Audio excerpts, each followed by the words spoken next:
pagi. Terima kasih dari SMA PSA 3, betul ya. Kalau lihat sekilas sih semua pasti masih sehat ya, masih muda. Posturnya meskipun hasil surveinya ada yang habis apa segala macam kayak ini masih sehat, karena belum ada pasti yang punya problem pencernaan di usia-usia kalian. Saya di sini sebagai dokter spesialis di mitra keluarga, dan saya juga sebagai, kalau Bu Boni kepala sekolahnya mitra, saya kepala sekolahnya dokter spesialis yang ahli bedah di UNED. Jadi saya malah lebih ingin kawan kalian ini kan naik kelas 11 sama naik kelas 12 ya ini. Mestinya habis ini milih mau kuliah di mana kan? Ini kalau ditanya pasti 50% pasti akan ngomong nggak tahu mau kemana. Saya dulu SMA kayak acara seperti ini pasti lari karena muridnya banyak. Makanya tadi saya tanya, ini muridnya berapa? 150, kok cuma sedikit gitu. Dulu kalau lari kayak kalian di belakang masih nakal-nakal lari nggak akan ketahuan. Kan? Saya kalau acara seperti ini dulu SMA pasti lari. Sehingga saya sempat gap year. Ada istilah kalian kan gap year. Jadi karena aku nggak tahu mau jadi apa gitu. Mau jadi insinyur apa? Mau bisnis apa? Mau jadi dokter apa? Karena nggak kebayang. Saya malah pinginnya nanti boleh kalau mau tanya, dok kalau mau sekolah dokter jenjangnya sekarang seperti apa? Karena kurikulum selalu berubah. Kalau kurikulum Anda juga mulai berubah-berubah, tapi sepertinya lebih tidak banyak ya berubah. Tapi kalau di kita, karena kita mengikuti kurikulum di luar negeri bahwa globalisasi semakin mengedepan, bahwa dokter asing mulai kerja di kita, harus dong dokter kita sekolah boleh kerja di luar negeri, ya kan seperti itu. Dan papa mama kalian, saudara kalian masih banyak yang dikit-dikit ke luar negeri, dikit-dikit ke Penang, dikit-dikit ke Singapura, dikit-dikit ke Jepang, dikit-dikit ke Cina, seperti itu.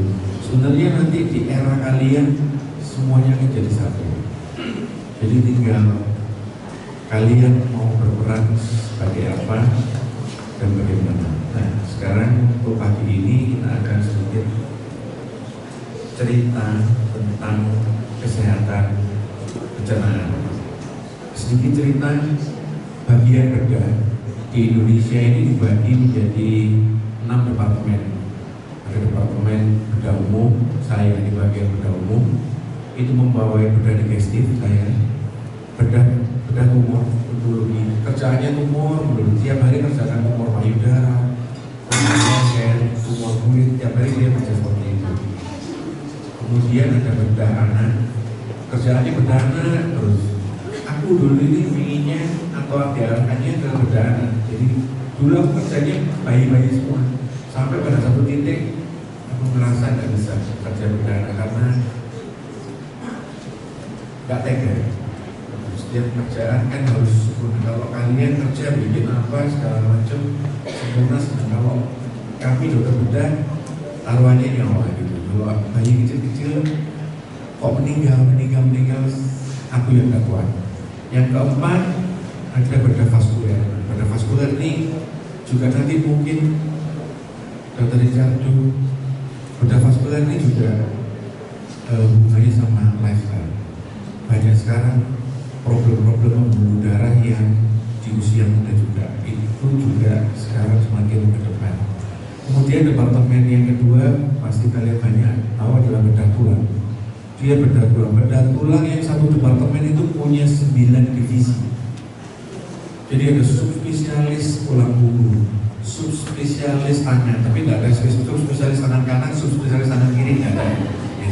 Subspesialis kaki itu pun dibagi dua sama mereka, kaki yang ankle sama kaki yang lutut. Mereka sekarang ada lagi khusus hip, panggung. Jadi ada 9 divisi untuk bedah. Ketiga ada departemen bedah saraf. Bedah saraf juga seperti itu. khusus ngurusi pembuluh darahnya, hanya kerja pembuluh darah di otak, khusus tumor di otak, seperti itu. Jadi sekarang semakin sulit. Silahkan kalian punya cita-cita mau sekolah ini kan jadi sesuatu kan nanti. Silahkan mau jadi apa, kalau mau jadi dokter boleh diskusi sama saya nanti. Yang keempat, departemen bedah plastik, dia lagi tren bedah plastik. Lagi tren sekarang bedah plastik. Di Asia Tenggara ini pasien terbanyak kalau pasien di Indonesia bedah plastik. Kemudian ada departemen bedah urologi, bagian ginjal dan perkencingan, yang cowok-cowok ini pasiennya paling banyak. Dan departemen yang terakhir adalah departemen jantung dan pembuluh darah. Nah, departemen jantung ini juga seperti itu, semakin ke depan departemen jantung ini akan ada yang jantung dewasa dan jantung anak. Jadi ketika pasien itu masuk, ditentukan problem jantungnya problem jantung kongenital bawaan atau problem jantung dewasa. Ini juga seperti itu. Ada yang nanti akan jadi mama-mama muda ini masih lama ya, ibu. Juga harus paham bahwa problem jantung di Indonesia ini menjadi pengedepan dan semua itu kalau problem jantung anak dari kongenital bawaan dan terkait juga dengan pola makan. Untuk di bidang saya pada digestif, dari digestif itu sendiri juga setelah subspesialis dari bedah umum, subspesialis bedah digestif akan ada subspesialis 3 lagi, subspesialis liver, pankreas dan saluran empedu, kemudian subspesialis sub lagi untuk urusan lambung dan usus halus, dan sub yang ketiga subnya lagi untuk urusan usus besar. Ini pun nanti di dunia akan ada sub lagi. Untuk sub yang liver akan ada sub sendiri untuk urusan tumor liver. Jadi kalau dia memperkenalkan diri di luar negeri, kalau dia publish di luar negeri, dia akan ngomong I am liver transplant surgeon. Jadi dia kerjaannya hanya kerjaan liver transplant. Tiap hari hanya kerja liver transplant. Di Indonesia memang belum banyak, tapi nanti di zamanmu sepertinya akan tambah banyak. Dan itu era kalian.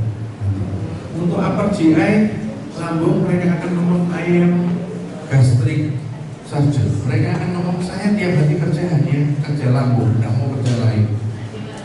Bahkan kalau di Malaysia ada spesialis, saya tiap hari hanya kerja anus. Jadi spesialisnya anus, tiap hari lihat anus saja gitu. Jadi memang semakin mengedepan ilmunya karena mengikuti problem yang semakin banyak. Nah sedikit kita pakai sini hadis lifestyle, hadis atau hadis lifestyle, hadis slide. Ya. Nah ini pola hidup. Saya rasa kalau kalian lihat sekolahnya tidak ada liftnya, terima kasih tidak ada liftnya. Jadinya saya olahraga. Memang pola hidup kalian pasti masih karena hidup di kota besar. Tantangannya banyak,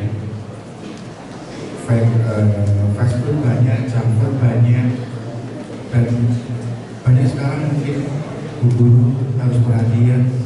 Yang lebih diperhatikan lagi adalah kesehatan jiwa, karena kesehatan jiwa bisa efek kemana-mana.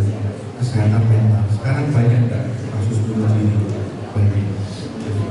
Dulu saya akan ngomong nggak ada ya. Kok kecil masih enak gitu kan, ngapain mau bunuh diri gitu kan. Teman masih banyak, teman masih kecil, tapi kalian pasti tahu, kalian pasti pernah lihat teman kalian yang depresi. Itu juga problem besar di kalangan kalian. Dan di akhir nanti saya akan mengajak kalian semua menjadi agent of change untuk perubahan hidup lebih sehat. Kemudian selanjutnya, problem yang paling banyak di usia kalian dan akan menjadi banyak, bahwa akan ada slogan life begin at 40. Enggak, kalian akan ketemu bahwa life begin at 40 itu salah. Yang ada adalah penyakit baru mulai ketika umur 40. Kalian sekarang umur berapa? 16? Berapa? 16 ya. Kalian baru akan ketemu penyakit umur 25 tahun nanti. Yang laki-laki ini nanti akan keluar penyakit prostat umur 40, akan keluar penyakit jantung di umur 40,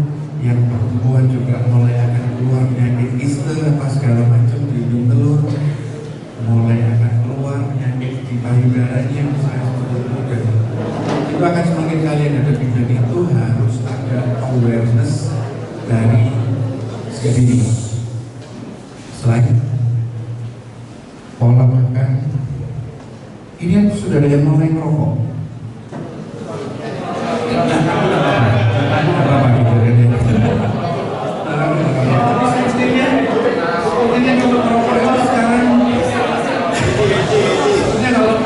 Sekarang nggak cocok. Yang cocok itu namanya vape.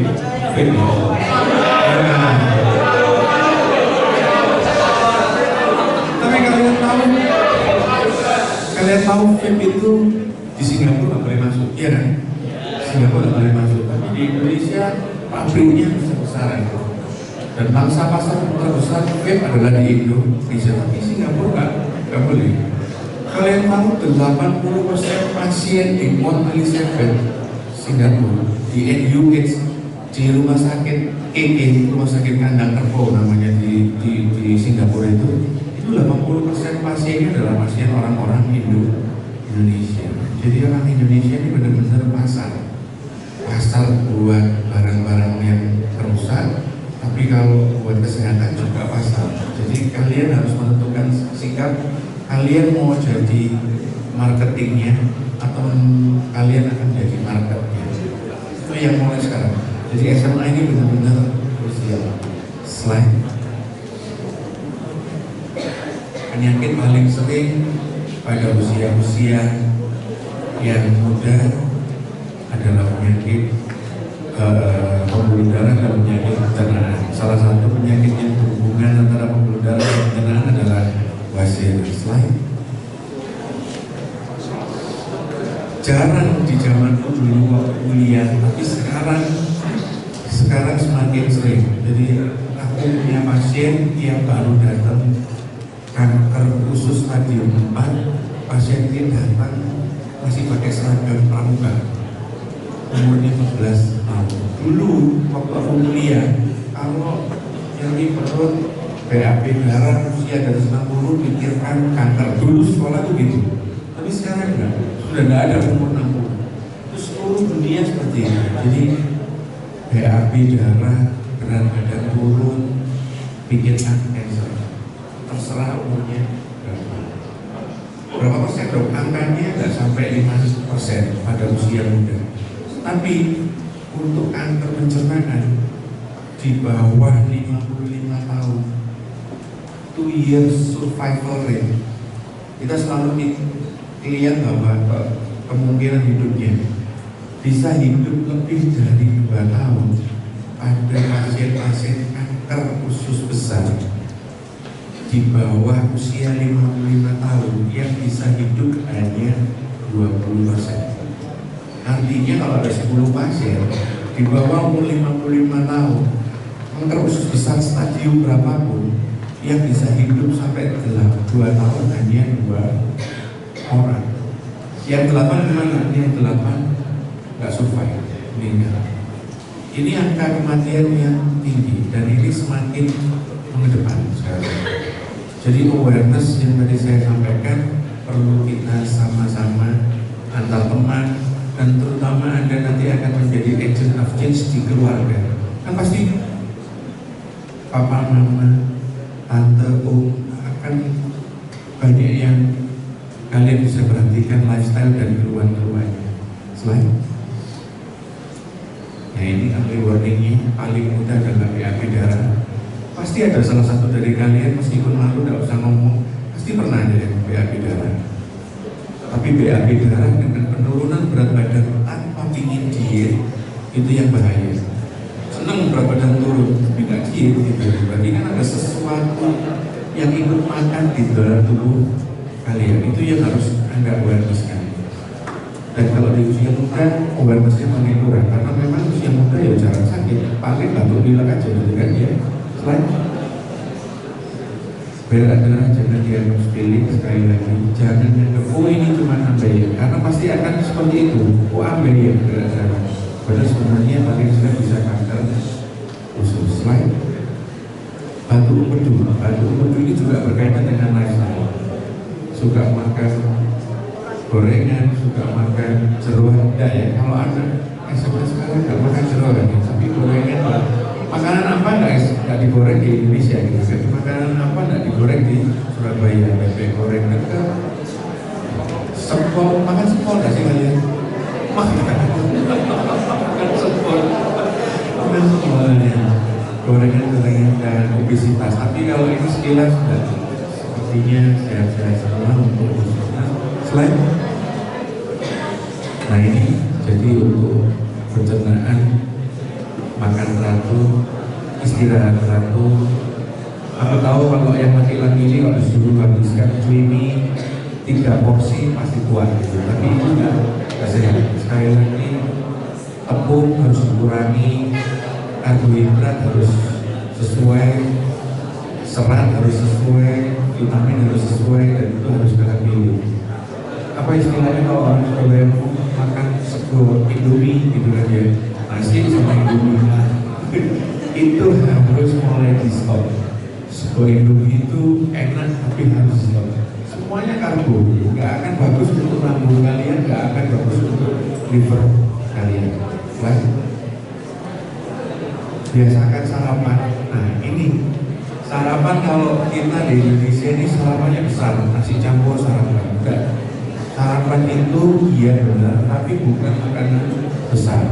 Kalau kalian pernah ke luar negeri, kalau orang luar negeri menyiapkan sarapan breakfast di hotel pasti nggak akan yang berat-berat mereka. Nasi nggak akan pernah ada, roti, kentang, protein. Malah ada yang bagus lifestyle sekarang, kita makan sarapan iya tapi telur 2 butir top, itu bagus. Anda akan bisa merasakan nanti ketika umur kalian mulai nambah, pagi sarapan nasi sama pagi tanpa sarapan nasi, pasti badan akan lebih enak pagi tanpa nasi, pasti lebih enak. Serat juga seperti itu. Serat, ingat ini, serat itu tidak hanya pada sayur. Serat itu pada beberapa pasien, terlalu banyak sayur itu juga tidak bagus, karena semua sayur yang kalian makan itu hanya akan jadi ampasnya feses kamu. Kamu makan kangkung, kamu makan pocai, kamu makan tali capcay misalnya, semua serat yang kamu makan itu akan jadi feses, dan itu beban untuk usus serat. Jadi di sini ditulis serat, di buku-buku ditulis serat, di papan-papan ditulis serat. Serat yang dimaksud adalah serat yang baik, dan itu bisa dari buah. Jadi cukup misalnya pagi telur sama pisang, itu sarapan. Itu sudah, itu yang dimaksudkan sarapan. Seratnya cukup, jangan serat yang terlalu berat. Menunda BAB, nah ini kalau kalian pasti menunda BAB. Ini juga apa? Sekali lagi beban susahnya akan tinggi. Early awareness. Ini karena sekali lagi tadi aku cerita pamer tentang perkembangan bedah di Indonesia, dan ini adalah masa depan kalian. Nanti ketika aku sudah tidak ada, buku aku sudah tidak ada, kalian yang akan berdiri di depannya. Jadi awareness sejak awal harus selain ego message-nya bahwa apa yang kalian makan sekarang atau pola makan yang kamu makan sekarang atau pikiran apa yang kalian tentang makanan sekarang itu akan menentukan masa depan. Kita tidak tahu kita mau hidup 10 tahun lagi, 20 tahun lagi, 40 tahun lagi, apakah bermasalah dengan pencernaan, apakah bermasalah dengan jantung, bermasalah dengan tulang, dan lain-lain. Tapi kita pagi ini ingin sama-sama aware sejak awal, terutama kalian aware di rumah sebagai anggota keluarga. Selain baik, terima kasih. Selamat pagi. Saya lagi bikin ada diskusinya nanti. Terima kasih atas perhatiannya. Selamat pagi.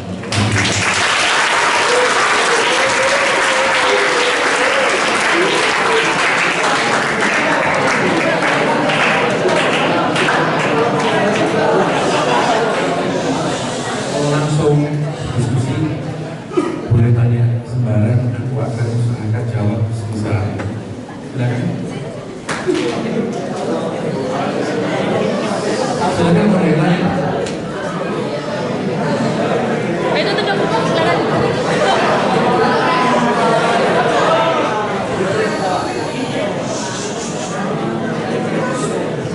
Perkenalkan, nama saya Theo dari 10.2.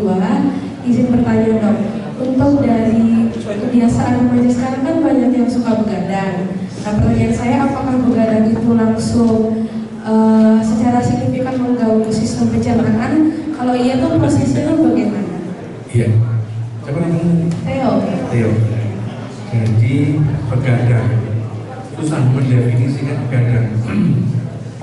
Aku 3 hari ini operasi sampai jam 1 pagi, sama juga begadang, gitu kan. Apakah begadangku begadang seneng-seneng?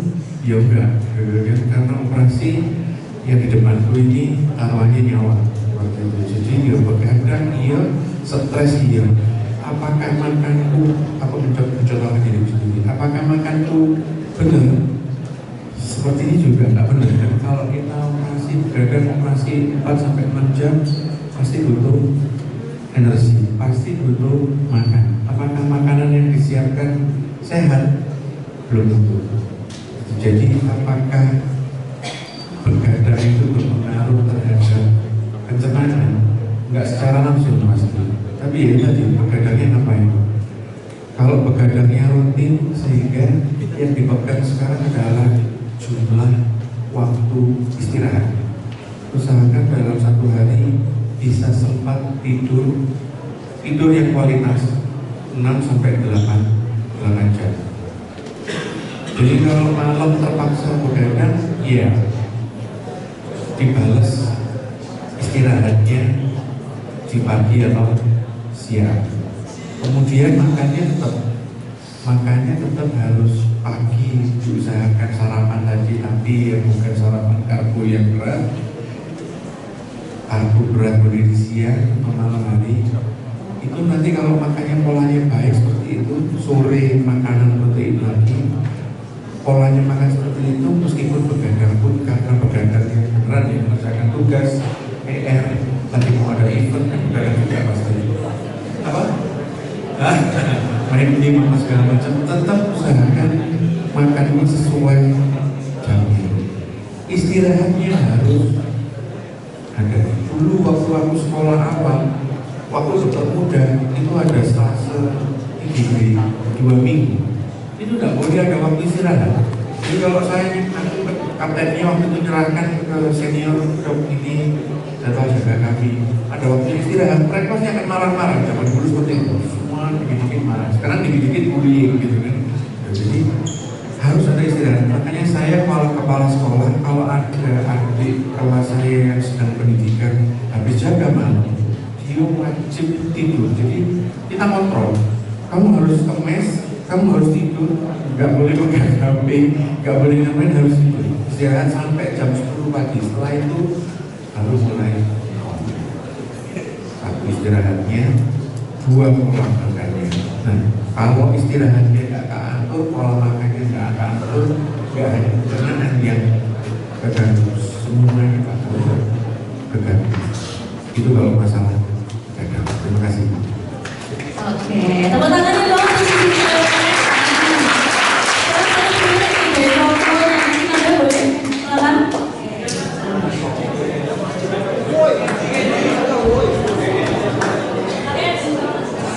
Oke, perkenalkan Pak, nama saya Johannes dari kelas 11. Saya ingin bertanya Pak, terkait dengan pencernaan. Kalau misalnya kita sedang fasting atau puasa gitu ya, entah intermittent, entah apa yang lain, itu gimana dampaknya ke pencernaan kita sebagai manusia? Iya sudah. Iya. Yang lagi tren sekarang ya intermittent fasting. Intermittent fasting itu kalau di taraf ilmiah itu penelitian evidence base-nya sudah banyak dan banyak yang hasil penelitiannya atau evidence base-nya baik. Jadi fasting itu baik. Kemudian fasting itu memang benar sesuai jam. Jadi jam biologis Anda itu bahwa malam itu tempatnya metabolisme mulai kerja, liver mulai kerja. Jadi lebih baik fasting malam.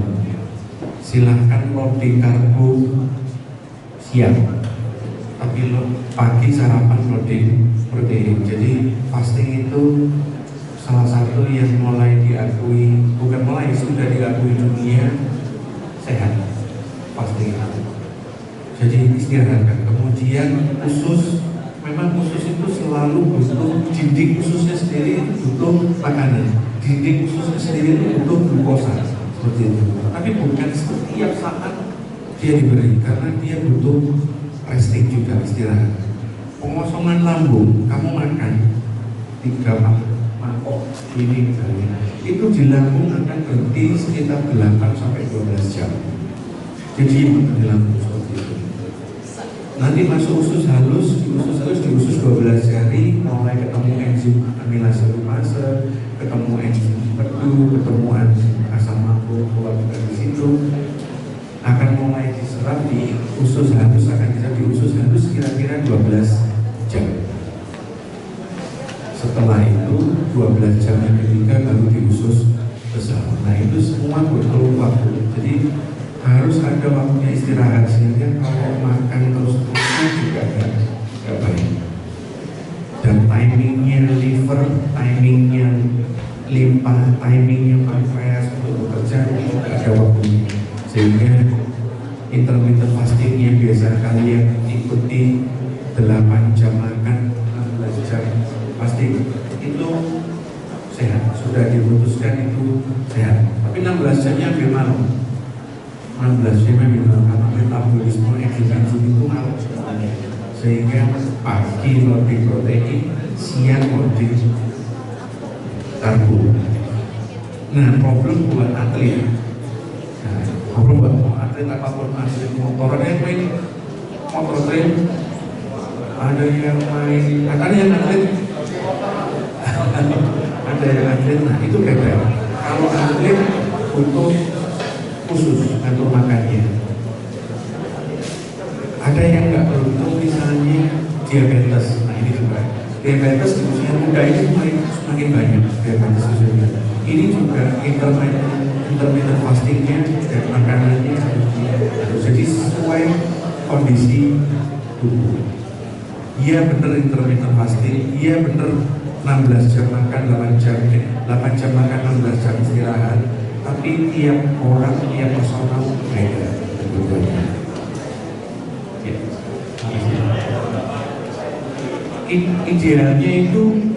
Idealnya terserah, tapi paginya terserah, karena tiap orang paginya kan berbeda.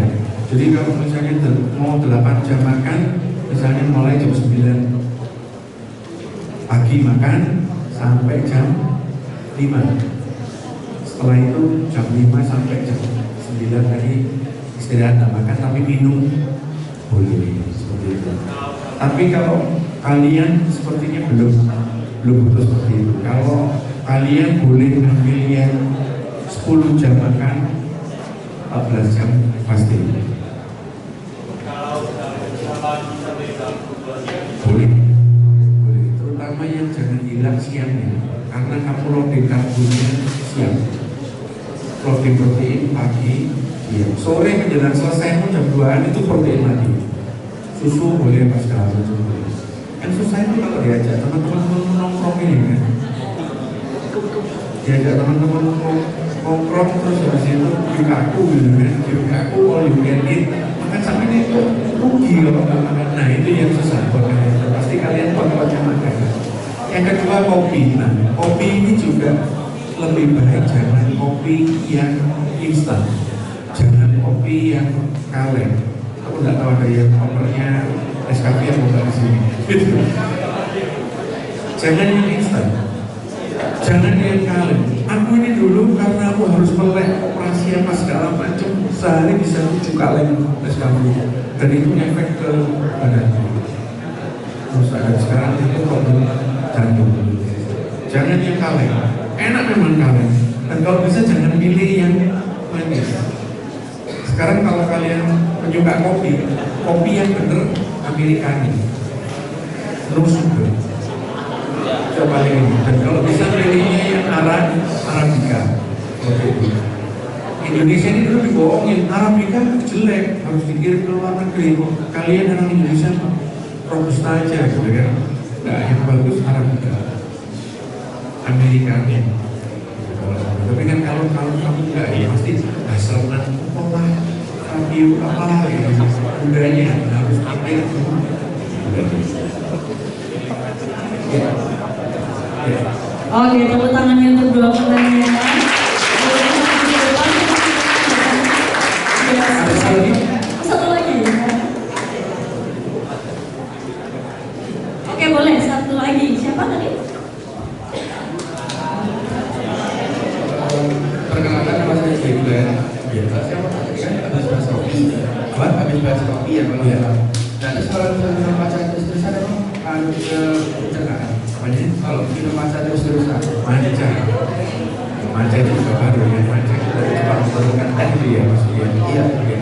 Manca terus-terusan basic yang diajarkan untuk koordinasi apapun yang berlebihan pasti gak bagus. Jadi kalau kata-katanya terus-terusan ya pasti gak bagus.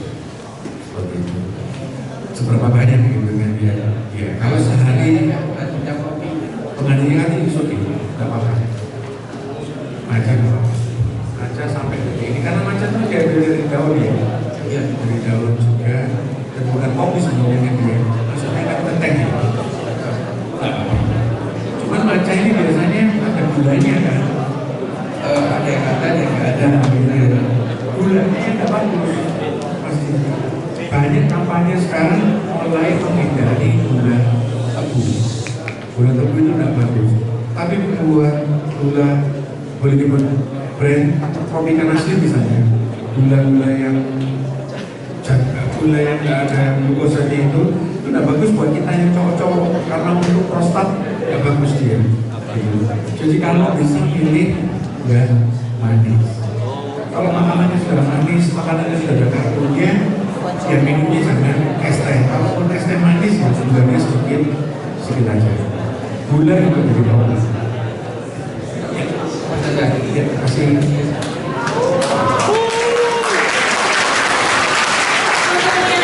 Bisa maju ya, kita terima hadiah dulu. Silakan. Yohanes. Oke, tiga.